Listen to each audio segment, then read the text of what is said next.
दोस्तों, पहले पार्ट्स में हमने सुना कैसे पीलीभीत के घने जंगल, जो अपनी शांति और शिकार के लिए मशहूर थे, एक दिन खौफ का घर बन गए। क्योंकि एक नहीं बल्कि दो मैन ईटर बाघों का जोड़ा इंसानों का शिकार करने लगा। खाली जंगल ही नहीं, गांव के लोग भी उनके डर से घरों में बंद हो गए। कहते हैं, एक शिकार पार्टी ने बाघ का बच्चा मार दिया था और उस दिन से जैसे तबाही का तूफान आ गया। रात रात भर दहाड़ती आवाजें, लाशों का पता तक न चला और हर तरफ सिर्फ खौफ का साया। स्टेशन मास्टर और ठेकेदार भी परेशान, शिकार करने आए लोग भी नाकाम लौट गए। लेकिन इस मौत के खेल में कुछ ऐसे भी थे जो डरने नहीं बल्कि लड़ने आए थे। कर्नल, मैं और संतराम तैयार थे इन दो खतरनाक बाघों का सामना करने के लिए। अब चलते हैं फाइनल भाग की ओर। दूसरी रात भी बिल्कुल सुकून से कट गई। ना बाघ की धाड़, ना कोई खौफनाक सिलसिला। जैसे जंगल खुद अपनी सांस रोके चुपचाप इंतजार कर रहा हो। तीसरे दिन सुबह संतराम आया। उसके चेहरे पर अटूट विश्वास था, आंखों में एक अलग ही चमक। हालात सुनकर हंस पड़ा और बोला, अरे जी, एक जोड़ा क्या, चाहे 4 हो, 1 हफ्ता भी ज्यादा नहीं लगेगा। उसके अल्फाज में एक अजीब सी दावत थी, मौत से खेलने की दावत। मगर उसने एक शर्त रखी। बोला, मुझे 2 आदमी चाहिए, ऐसे जो इस जंगल की हर पगडंडी, हर घाटी, हर दरिया को जानते हों। हमने फौरन ठेकेदार के पास खबर भेजी। ड्राइवर तेज रफ्तार घोड़े की तरह गया और कुछ ही देर में 2 कड़क हड्डी मसूल के जवान ले आया। ठेकेदार खुद भी चलाया। संतराम ने तुरंत 2 नाली बंदूक मांगी, 4 कार्ट्रिजेस। उसकी बातों में आग थी। मैंने उसके सामने कार्ट्रिज की पूरी पेटी रख दी। उसने उसी पल बंदूक थामी और बोला, आज से ये जंग शुरू। 2 दिन तक संतराम और वो 2 आदमी जंगल के अंदर घूमते रहे, दिन भर गुफाओं, घासों और ऊंचे पेड़ों के बीच। रात होने पर लहू में डूबी हुई थकान के साथ लौट आते। उसका हर कदम बाघ के कदम से भिड़ रहा था। इस दौरान खबर गांव-गांव फैल गई। अब लोग जानते थे कि एक शिकारी पार्टी रेस्ट हाउस में उतर चुकी है और मैन ईटर का फैसला होने वाला है। धीरे धीरे लोग हमारे पास आने लगे, खैरियत पूछने, दुआ देने, और कुछ तो सिर्फ इसलिए कि उन्हें लगता था हमारे आसपास रहने से उनकी जान सुरक्षित रहेगी। गांव के चेहरे पर ढेर सालों बाद पहली बार उम्मीद की हल्की झलक दिखी। उस शाम हम रेस्ट हाउस में कर्नल के साथ बैठे थे। रात की ठंडक हवा में घुल रही थी। तभी 5-6 देहाती हाथ में कुल्हाड़ी गंदासे लिए हुए हिचकिचाते हुए अंदर आए। उनकी आंखें खौफ से बड़ी हुई थीं। उनमें से एक लड़का सांस फूलती हुई कहानी सुनाने लगा। शाम के वक्त जब वो अपने जानवरों को पानी पिलाकर घर लौट रहा था, अचानक एक झाड़ी से बाघ निकला। जानवरों में अफरा तफरी मच गई। गायें भाग गईं, बैल उड़ के दूर चले गए, मगर एक बछड़ा डरा हुआ सीधा जंगल की तरफ भाग गया। लड़का जान बचाने के लिए सबसे करीब एक ऊंचे दरख्त पर चढ़ गया। उसकी आंखों के सामने बाघ बछड़े के पीछे दौड़ पड़ा। धड़ धड़ धड़, जैसे जमीन भी उस दौड़ से कांप रही हो। बछड़ा अंधेरों में खो गया। लड़का कांपते हाथों से पेड़ की शाख पकड़कर खामोशी से रुका रहा। फिर मौका मिलते ही पेड़ से कूदकर सीधा गांव भाग आया। सांस फूल रही थी, पैर थरथरा रहे थे और दिल आज भी उसी डर से धड़क रहा था। रात भर बछड़ा वापस न आया। गांव वालों ने सोचा वो बाघ के पेट में समाया होगा। लेकिन सुबह जब गांव वाले गए तो बछड़ा मिला, खून में लथपथ, जंगल के बीच। बाघ में उसे सिर्फ मारा था, खाया लगभग नहीं, जैसे खुद मौत से खेल रहा हो। हमने देहातियों से कहा, हमारे खोजी संतराम जंगल के अंदर हैं, जब तक वो नहीं आता फैसला नहीं होगा। वो बछड़े का मालिक आंखों में आंसू लेकर हमारे साथ बैठा रहा। दिल में बस एक ही सवाल था, क्या मेरा नंबर अगला होगा? शाम ढलने लगी। सूरज के आखिरी रंग जंगल की घनी शाखों में खो गए। अंधेरा बढ़ रहा था और तभी संतराम वापस आया।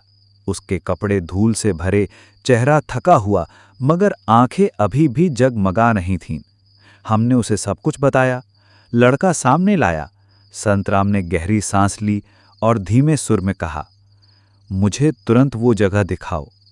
बस इतना सुनना था कि देहाती का रंग उड़ गया, हाथ कांपने लगे। उसने कहा, अभी? रात होने वाली है।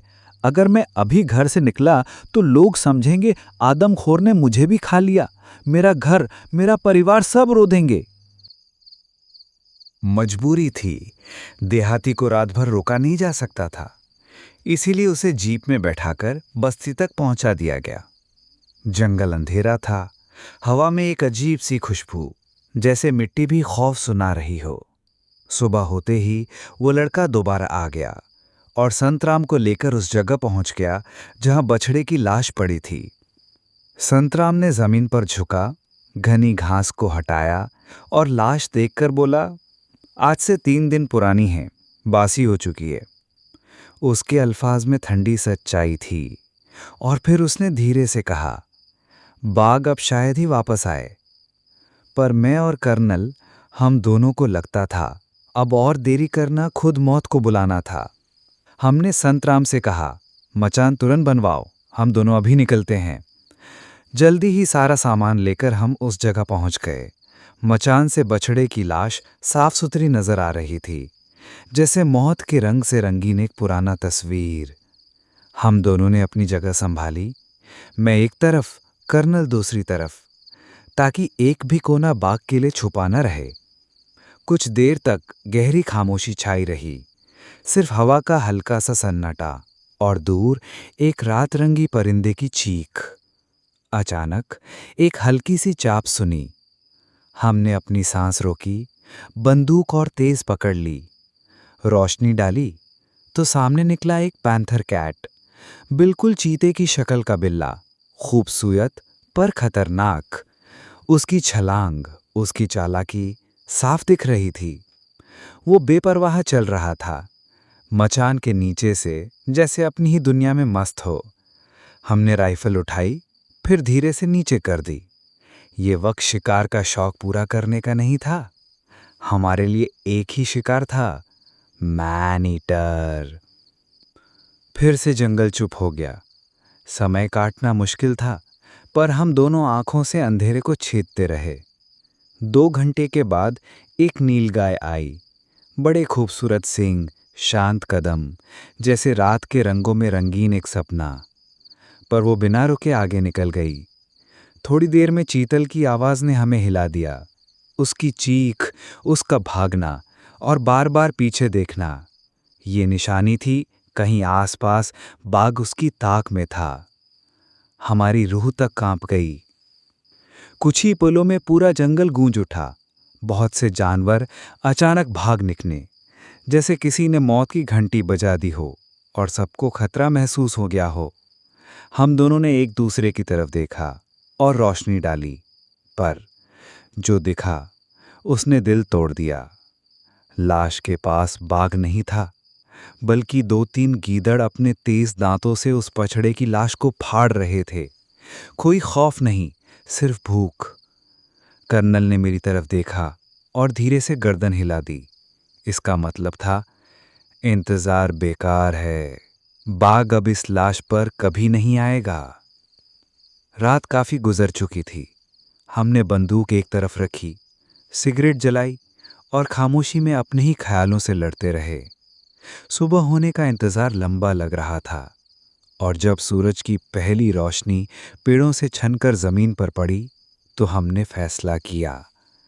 बाघ के लाश पर न आने की एक ही वजह थी, उसने जरूर कहीं और ताजा शिकार कर लिया था और अब उसका पेट गोश्त से भर चुका था। अगली सुबह हमारा खोजी फिर से निकल पड़ा। जंगल का हर कोना, हर झाड़ी जैसे उससे कुछ कहना चाह रही थी। एक जगह घने पेड़ों के पीछे उसे महसूस हुआ जैसे जमीन पर घसीटने की चाप हो, जैसे कोई भारी जानवर अपना शिकार उठाकर अंधेरे में ले गया हो।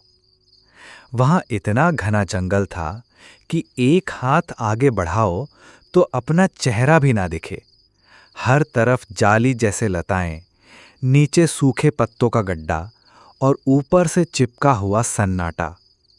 तभी अचानक बाघ के राने की दहाड़, जैसे बिजली फट पड़ी हो। ये दहाड़ आम नहीं थी।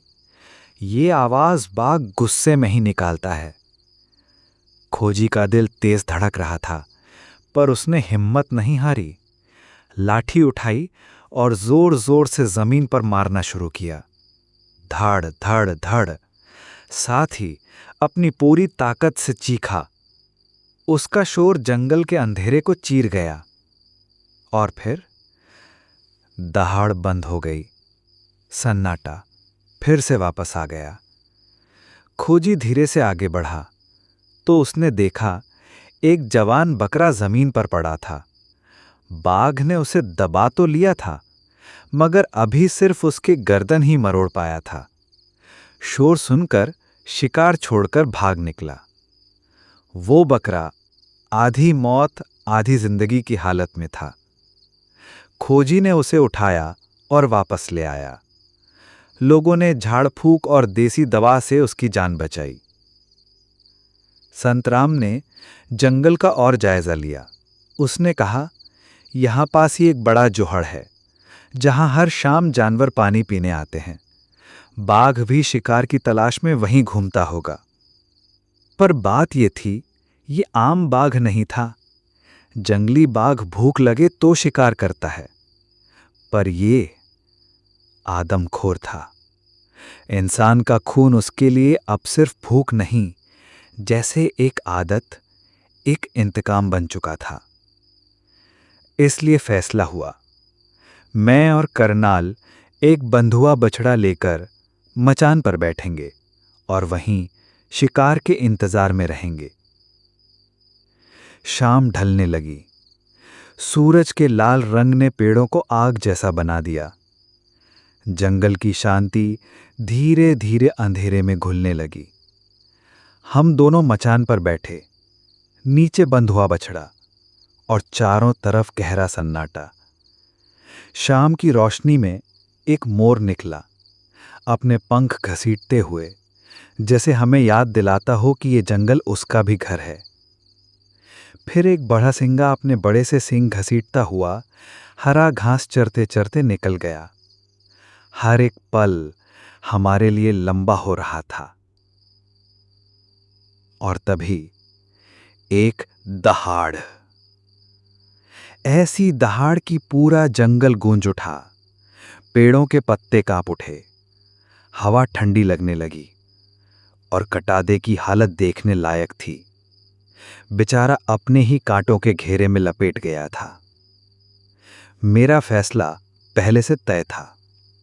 जिस वक्त बाघ बछड़े पर हमला करेगा, उसी वक्त मैं फायर करूंगा। मुझे मालूम था कि बाघ अपने शिकार से खेलता है। कभी घूमता है, कभी पास आता है, कभी दूर चला जाता है। फिर एकदम से आंखों में आग भरकर अपनी जोरदार छलांग से शिकार को दबा लेता है। उसके बाद एक ही पल में गर्दन मरोड़ देता है।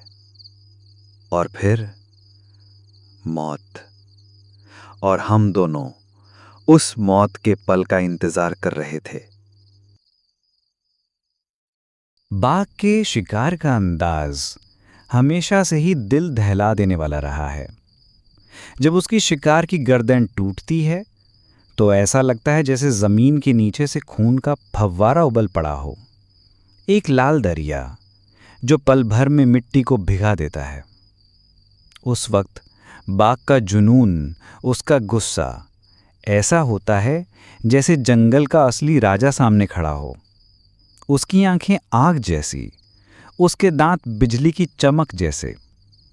फिर धीरे धीरे जब गुस्सा ठंडा पड़ता है, उसकी सांसें संभलने लगती हैं, खून बहना कम हो जाता है और अगर भूखा हो तो वहीं से गोश्त नोचना शुरू कर देता है। अगर ना हो तो शिकार को घास फूस से ढक देता है और फिर से वापस लौटने का इरादा बना लेता है। और उस रात हमारे सामने उसी बाघ की दहाड़ गूंज रही थी। दिल की धड़कनें जैसे हड्डी तोड़कर बाहर निकल आएंगी। धड़ धड़ धड़। बाघ की आवाज पहले दूर से आई, फिर थोड़ी करीब से, फिर और करीब, और लगा जैसे अगला कदम हमारे ही दिल पर रखेगा। अचानक सन्नाटा छा गया, सब कुछ चुप। लेकिन हमारी हालत ऐसी कि पत्ते की हल्की सी खड़बड़ाहट भी जान निकाल देने जैसी लग रही थी। तभी एक आहट हुई, बिल्कुल करीब, जैसे कोई मचान के नीचे ही घिसक रहा हो। हमने झट से टॉर्च की रोशनी बछड़े पर डाली, लेकिन वहां कुछ भी नहीं था। एहतियातन रोशनी इधर उधर घुमाई, पेड़ों के बीच, घास के झुंड में, और फिर नीचे मचान के बिल्कुल पास। और तभी एक भयानक गरज के साथ दो बड़े साए बिजली की रफ्तार से मचान के नीचे से निकले और अंधेरे में गुम गए। सब कुछ इतना तेजी से हुआ कि हमें सिर्फ उनकी झलक मिली, पर वो झलक ही काफी थी।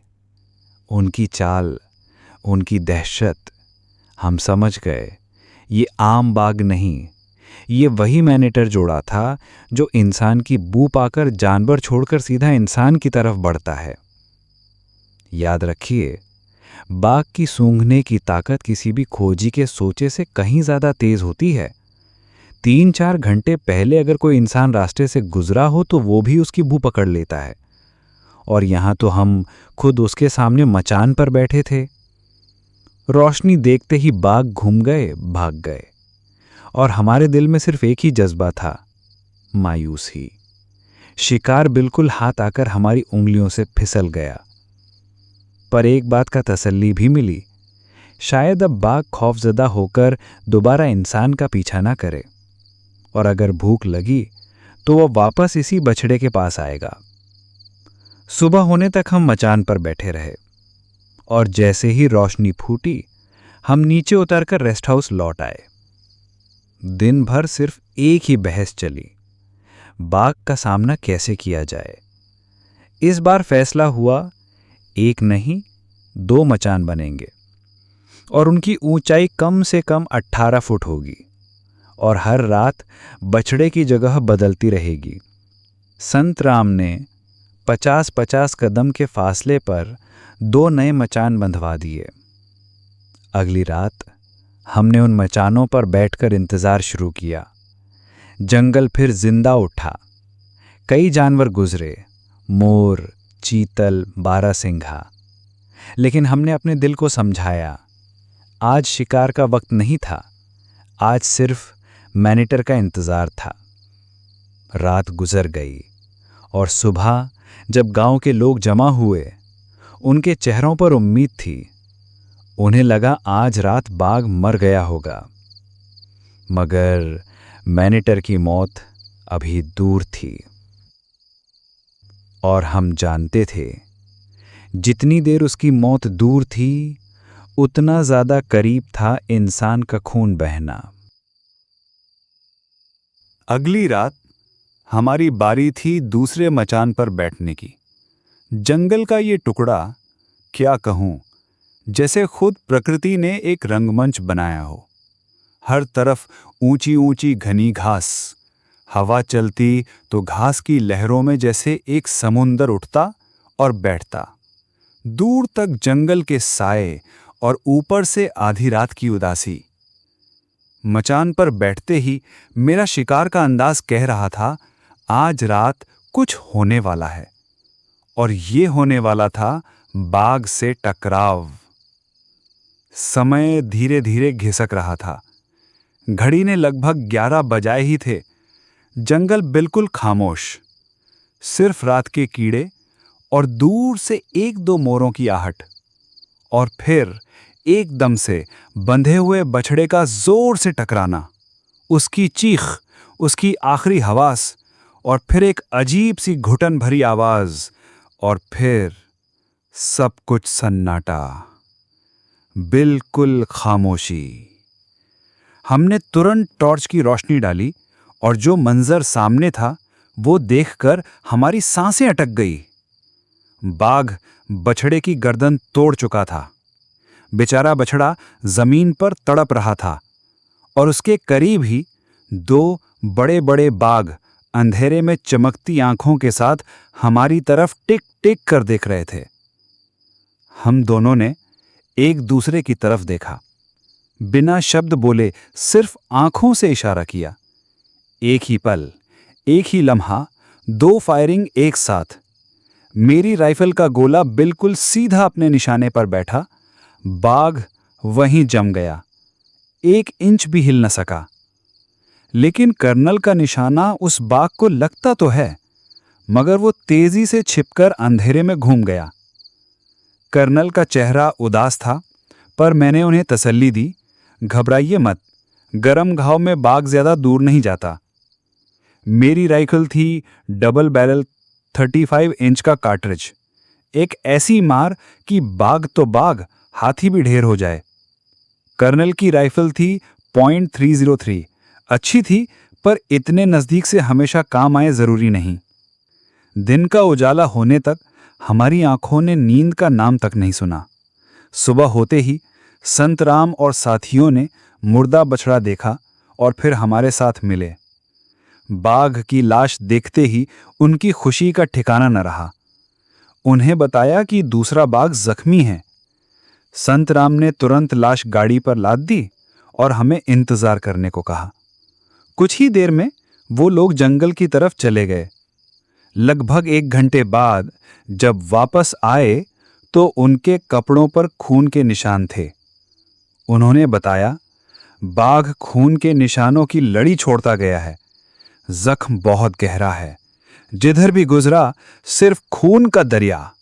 मगर अब वो लंबा नहीं चलेगा, कल तक उसकी मौत यकीनी है।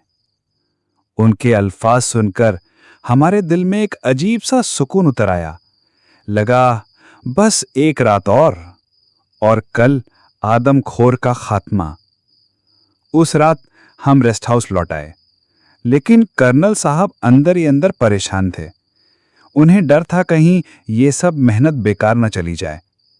अगली सुबह संतराम और उनके साथी फिर से जंगल निकल गए। दिन धीरे धीरे ढलता रहा और कर्नल की बेचैनी बढ़ती गई।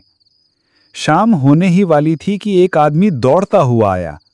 उसकी सांसें फूल रही थीं और उसने हिचकिचाते हुए कहा, बाघ मिल गया है, मुर्दा हालत में। बस फिर क्या था, हम तुरंत गाड़ी निकालकर उसे लेने चल दिए। और जब हमने उस बाघनी को देखा तो हमारी आंखें फट गई। वो आम बाघों से काफी बड़ी थी, तंदुरुस्त, शक्तिशाली, जैसे जंगल की एक रूह सामने पड़ी हो। गांव के लोग जम गए। पूरा माहौल एक मेले में बदल गया। और जब ठेकेदार साहब खुद आए अपने लोगों के साथ, तो जंगल में जश्न बन गया। दोस्तों, पीलीभीत के मैनीटर बाघ की ये रोमांचक कहानी यहीं समाप्त होती है। लेकिन ऐसे ही खूनी बाघ और शिकारियों की जानलेवा कहानियां हम आपके लिए लाते रहेंगे। अगर आपको ये कहानी पसंद आई हो तो वीडियो को लाइक करें, अपने दोस्तों के साथ शेयर करें और चैनल को सब्सक्राइब करना ना भूलें।